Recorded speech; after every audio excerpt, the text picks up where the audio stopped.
Programme के इस आखिरले हिस्से दे विच आपां डिस्कस करते हैं कि पाकिस्तान दी जिहड़ियां सफारती कामयाबियां ने ना ये कुछ लोगों के ढिड दे विच मरोड़ पैदा करदियां पईयां ने, यानी हजम नहीं होंदियां पईयां। और हुण पाकिस्तान के खिलाफ एक नवा ही शोशा छड़ना शुरू हो गई है दुनिया।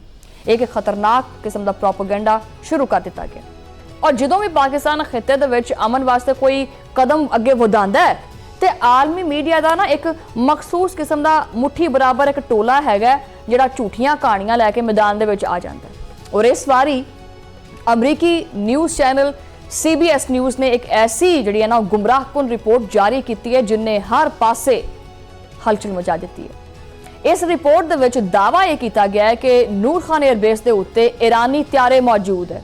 ये किन्ने कीता वैसे इन्हां कोले कोई तस्दीक नहीं है, जिसका मकसद हालात नूं मजीद खराब करना है। लेकिन पाकिस्तान ने इस सारे झूठ का जो पोल है ना खोल दिता और साबित किया कि यह सिर्फ और सिर्फ सनसनी फैलाने वास्ते है। ये सिर्फ और सिर्फ सनसनीखेज बयानिया सी जिदा हकीकत नाल कोई लेना देना नहीं हैगा, दूर दूर तक कोई वास्ता नहीं हैगा। कि ये महज इतफाक है कि जदों भी अमन की गल हुंदी है तो इस तरह के जिहड़े शोशे ने वो छड्डे जांदे है। हमेशा इस तरह हुंदा है, एक पैटर्न नाल ये चीज़ हुंदी पई है। पाकिस्तान के दफ्तर खारजा ने इस रिपोर्ट को मुकम्मल तौर के उत्ते रद्द कर दिता है, मुस्तरद कर दिता और आख्या कि जी ये सिर्फ सनसनी है और गुमराहकुन है। तर्जुमान दफ्तर खारजा का यह कहना है कि इस तरह दी जिहड़ियां क्यास इराइयां ने ना ये एवें जिहड़े शोशे हुंदे है इन्हां दा मकसद वाहद यही हुंदा कि खिते दे विच जिहड़ा इस्तेहकाम और अमन है ना इनू खराब किया जाए, इनू बर्बाद किया जाए। पाकिस्तान इस वक्त अमरीका और ईरान के दरमियान एक ब्रिज बनया हुआ है।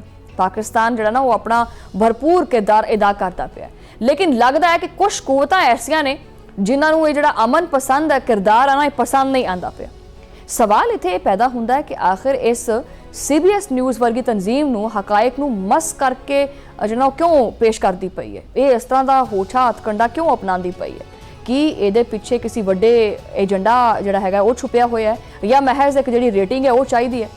पाकिस्तान ने वाजे कर दिता है कि साडा जिहड़ा है ना वो अमन जिहड़ा ना असीं उहनूं फरोग दिंदे हां और असीं कदी भी किसी भी मनफी सरगर्मी का हिस्सा नहीं बनते। हकायक की ने दफ्तरे खारजा ने वड्डी तफसील नाल दस्सिया है कि जी जदों अमरीका और ईरान के दरमियान जंगबंदी हुई तां इस्लामाबाद मुज़ाकरा का पहला दौर शुरू होया तो दोनों ममालिक यानी ईरान और अमरीका के बहुत सारे त्यारे पाकिस्तान आए सी और इन्हां त्यारियां दा मकसद सिर्फ और सिर्फ सफारती अमला, सिक्योरिटी टीमा और इंतजामी स्टाफ नूं एक जगह तो दूसरी जगह लैके जाना सी। और एक कोई जिहड़ा ना कोई ऐसी कोई वड्डी गल नहीं है, एक मामूल दी गल है जिहदे विच किसी भी मुल्क में जिहड़ा ना वो बैन अल-अक़वामी मुज़ाकरात हुंदे है तां उत्थे मेहमान ममालिक दे त्यारे आंदे जांदे रहिंदे आ। इन्हां त्यारियां दे विच कोई बारूद नहीं हुंदा, कोई हथियार नहीं हुंदे, बल्कि वो जिहड़ा ना उन्हां विच लोक सवार हुंदे जो दुनिया नूं जंग दी अग तो बचाउणा चाहते हैं।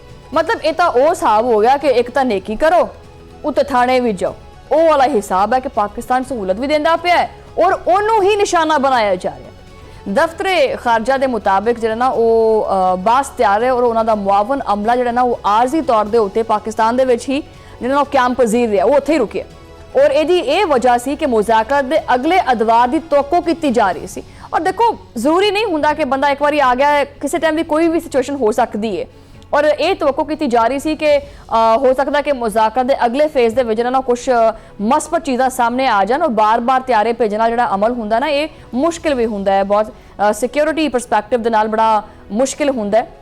सो इस वास्ते ये सादा जी गल है कि पाकिस्तान ने कोई ऐसा कोई खुफिया अड्डा या खुफिया फौजी सरगर्मी जी ना उत्थे नहीं की। पाकिस्तान ने दो टोक अल्फाज के वाजे किया है कि इन्हां ईरानी त्यारियां का किसी भी फौजी मिशन या हंगामी सूरत हाल के नाल किसी भी किस्म का कोई लैन देन नहीं हैगा।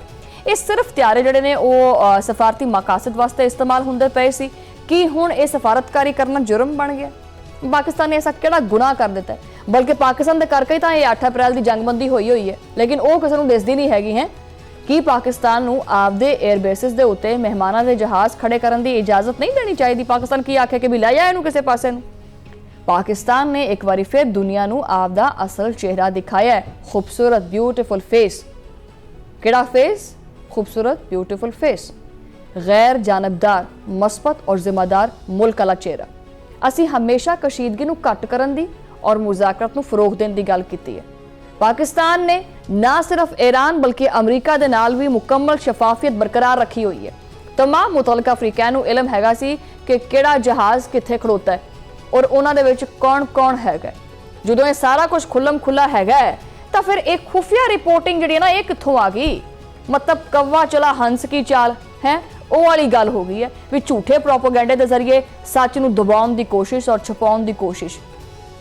पाकिस्तान की तरक्की और उहदा वधदा होया सफारती असर रसूख दुश्मन दीआं अखां दे विच ना वो कख बनिया पिया, वो रड़कदा पिया उन्हां दी अखां दे विच। सो नाज़रीन सोचने वाली गल ये है कि पाकिस्तान नूं बार बार दिफाई पोजीशन के उत्ते क्यों लिया के खड़ा किया जाता है। कदी सानूं कहंदे है कि जी दहशतगर्द मुल्क है, साडे ते वो इल्जामात लांदे है। कदी कहंदे है कि जी साडे जिहड़े एयर बेसिस ने उन्हां दे बारे च गलत अफवाहां फैलाई जांदियां ने। असल दे विच पाकिस्तान ने जो इस्लामाबाद मुज़ाकरत दी बुनियाद रखी है ना, उन्हें बहुत सारे लोगों दीआं नींदां हराम कीतियां पईआं। अगर अमरीका और ईरान के दरमियान अमन हो गया तो इन्हां लोगों का असला किवें विकेगा जो कि जंगां तो कमाई करते हैं। पाकिस्तान ने इस वक्त एक मुखलिस सहूलतकार का किरदार अदा किया और यही मुखलिसी जिहड़ी है वो कुछ लोगों नूं चूंडियां वड्डदी पई है, चुभदी पई है। और खास करके बहुत सारे शगुफा तो साढ़े इतने पाकिस्तान के भी है कि घर का भेदी लंका ढाए वो वाला हिसाब है। कुछ अंदरूनी और बैरूनी अनासर मिल के पाकिस्तान के तशख्खुस नूं जिहड़ा ना वो दागदार करते पे। पाकिस्तान का मौकफ इंतहाई मजबूत और वजनी है। असी मई 12 2026 नूं होण वाले जिहड़े इस बाज़ाब्ता बयान दे विच हर शक नूं दूर कर दिता है। बयान दे विच साफ लिखिਆ कि पाकिस्तान इलाकाई और आलमी अमन वास्ते आपकी कोशिश जारी रखेगा। असी किसी दे भी प्रोपोगेंडे तो डरन वाले नहीं है कि और ना ही आपकी अमन पसंद पॉलिसी तो पिछे हटन वाले। CBS न्यूज़ की रिपोर्ट सिर्फ और सिर्फ कागज़ का टुकड़ा है जिसकी कोई भी कानूनी और इखलाकी हैसियत नहीं है। पाकिस्तान ने इस झूठ का सारा जनाजा कढ़ के मोडियां ते रख के और दफना दिता। दुनिया नूं दस्सिया है कि नूर खान एयरबेस अमन का रास्ता है, जंग का अड्डा नहीं हैगा। हुण वक्त आ गया कि आलमी मीडिया आपकी जिम्मेदारी का एहसास करे और सनसनीखेजी के चक्कर दे विच पूरे खिते के अमन नूं दाव ते ना लावे। और ये सहाफत नहीं हैगी। पाकिस्तान ने हमेशा जिम्मेदारी का सबूत दिता है और हुण दुनिया नूं भी चाहिए है कि पाकिस्तान दीआं कोशिशों का एतराफ़ करे। और की आपां सिर्फ और सिर्फ इसी तरह के निशानियां वास्ते हैं कि जो भी आवे पाकिस्तान के उत्ते गल कर ले, कोई भी आवे पाकिस्तान के अमन नूं खराब कर दे। कि आपां सिर्फ इस वास्ते बुरे हाँ कि असी ईरान और अमरीका नूं एक जिहड़ा ना पेज के उत्ते लैके आए, एक मेज़ के उत्ते बिठाया इन्हां नूं। पाकिस्तान का बच्चा बच्चा जानता है कि ये प्रोपोगेंडा क्यों करते पे। ये सारा कुछ पाकिस्तान नूं मुआशी और सियासी तौर पर तनहा करने की कोशिश है। लेकिन दुश्मन शायद भुलदा पिया कि हक और सच की जिहड़ी जित है ना वो हमेशा हुंदी है। पाकिस्तान के खिलाफ होने वाली ये जिहड़ी साजिश है ये हुण पुरानी हो चुकी है, कोई नवी नहीं हैगी। और वैसे भी ना सानू हुण ना कोई फर्क भी नहीं पैंदा पाकिस्तान के खिलाफ जिन्नियां मर्जी तुसीं साजिशां कर लो, सानू उहदे नाल कोई फर्क नहीं पैंदा। आवाम जिहड़ी बड़ी सियाणी हो चुकी है, वो इन्हां गल्लां ते कंन नहीं धरदी हैगी। वो जानते हैं कि किहड़ा सच बोलदा पिया और किहड़ा झूठ बोलदा पिया। अच्छा पहले नहीं पता सी आवाम नूं, हुण आवाम नूं ना पता चल गया है। आवाम नूं चंगी तरह पता चल गया कि किहड़ा सच्चा है और किहड़ा झूठ है। वो जानते हैं किहड़ा झूठ बोलदा किहड़ा सच बोलदा है। दफ्तर खारजा का बरवक्त जवाब दुश्मन के मूँह के उत्ते करारा जोरदार जबरदस्त क्रिस्पी किस्म का एक तमाचा है। पाकिस्तान आपकी गैर जानबदारी बरकरार रखेगा और खिते दे विच अमन की जिहड़ी ये शमा है ये रोशन रहेगी। सानू आपदे इदारियां दे उत्ते फखर है, सानू अपने आप दे उत्ते इन्ना फखर नहीं है जिन्ना सानू अपने इदारियां दे उत्ते फखर है। और असी दुश्मन की हर चाल का मूँह तोड़ जवाब देना जानते हैं। पाकिस्तान जिंदाबाद, अमन दुश्मन मुर्दाबाद। की ये कोई शक बाकी रह गया? पाकिस्तान का किरदार बहुत शफाफ है। पाकिस्तान अमन का सफीर है, साजिशों का गढ़ नहीं हैगा। झूठे प्रोपोगेंडे सच का जिहड़ा राह हैगा वो कदी नहीं रोक सकते। असी हमेशा अमन की जिहड़ी कीमत है ना वो अदा कीती है और दुनिया नूं चाहिए है कि वो इंसाफ करे, इस चीज़ नूं देखे, इस चीज़ नूं परखे कि किहड़ा सच्चा है और किहड़ा झूठा है। पाकिस्तान के खिलाफ चलन वाली हर चाल जिहड़ी है वो पहले भी नाकाम हुई है, हुण भी नाकाम हुई है और अगे भी होएगी क्योंकि असी हमेशा हक का साथ दिता है। और याद रखो जिहड़ा कि दूजियां वास्ते जिहड़ा खड्डा खोदते हैं ना वो हमेशा आप ही उस खड्डे दे विच डिग के मर जाते हैं। जो कि भारत एक चाल चलता है हमेशा।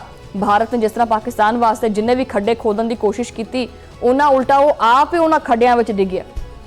ਪਾਕਿਸਤਾਨ ਦਾ ਜਿਹੜਾ ਸਫ਼ਰ ਹੈ ਉਹ ਪਹਿਲੇ ਵੀ ਅਮਨ ਦੀ ਤਰਫ ਰਵਾਂ-ਦਵਾਂ ਸੀ। ਪਾਕਿਸਤਾਨ ਦਾ ਜਿਹੜਾ ਸਫ਼ਰ ਹੈ ਉਹ ਹੁਣ ਵੀ ਅਮਨ ਦੀ ਤਰਫ ਜਾਰੀ ਉਸਾਰੀ ਹੈ, ਚਾਹੇ ਦੁਸ਼ਮਣ ਜਿਹੜਾ ਨਾ ਜਿੰਨੀਆਂ ਮਰਜ਼ੀ ਰੁਕਾਵਟਾਂ ਖੜੀਆਂ ਕਰ ਲੇ। ਔਰ ਜਿਹੜੀ ਇਹ ਰਿਪੋਰਟ ਮੈਂ ਤੁਹਾਨੂੰ ਦੱਸੀ ਹੈ ਇਹਦੇ ਵਿੱਚ ਕੋਈ ਸ਼ੱਕ ਨਹੀਂ ਹੈਗਾ, ਕਿਉਂਕਿ ਪੂਰੀ ਦੁਨੀਆ ਦੇ ਮੀਡੀਆ ਦੇ ਉੱਤੇ ਪਾਕਿਸਤਾਨ ਛਾ ਗਿਆ ਔਰ ਦੁਨੀਆ ਦੇ ਨਕਸ਼ੇ ਦੇ ਉੱਤੇ ਪਾਕਿਸਤਾਨ ਦਾ ਜਿਹੜਾ ਨਕਸ਼ਾ ਔਰ ਪਾਕਿਸਤਾਨ ਦਾ ਜਿਹੜਾ ਨਾਮ ਹੈ ਨਾ ਉਹ ਉੱਭਰ ਕੇ ਸਾਹਮਣੇ ਆਇਆ ਹੈ। ਸੋ ਬਹੁਤ ਸਾਰੇ ਮਮਾਲਿਕ ਐਸੇ ਹੈ ਜਿਨ੍ਹਾਂ ਨੂੰ ਪਾਕਿਸਤਾਨ ਦਾ ਇਹ ਕੱਦ-ਕਾਠ ਔਰ ਪਾਕਿਸਤਾਨ ਦਾ ਇਹ ਵਕਾਰ ਜਿਹੜਾ ਹੈ ਸਫਾਰਤੀ ਲਿਹਾਜ਼ ਦੇ ਉੱਤੇ ਬਹੁਤ ਖਟਕੇ। ਲੇਕਿਨ ਅਫਸੋਸ ਦੀ ਗੱਲ ਇਹ ਹੈ ਕਿ ਅਗਰ ਪਾਕਿਸਤਾਨ ਵਾਸਤੇ ਕੁਝ ਲੱਭਿਆ ਵੀ ਹੈ ਤਾਂ ਉਹ ਇਹ ਲੱਭਿਆ ਕਿ ਜੀ ਨੂਰ ਖਾਨ 에ਅਰਬੇਸ ਦੇ ਉੱਤੇ ਜਿਹੜਾ ਨਾ ਉਹ ਈਰਾਨ ਦੇ ਜਿਹੜੇ ਨਾ ਉਹ ਜਹਾਜ਼ ਖੜੇ ਨੇ, ਮਿਲਿਆ ਵੀ ਤੇ ਇਹ ਮਿਲਿਆ।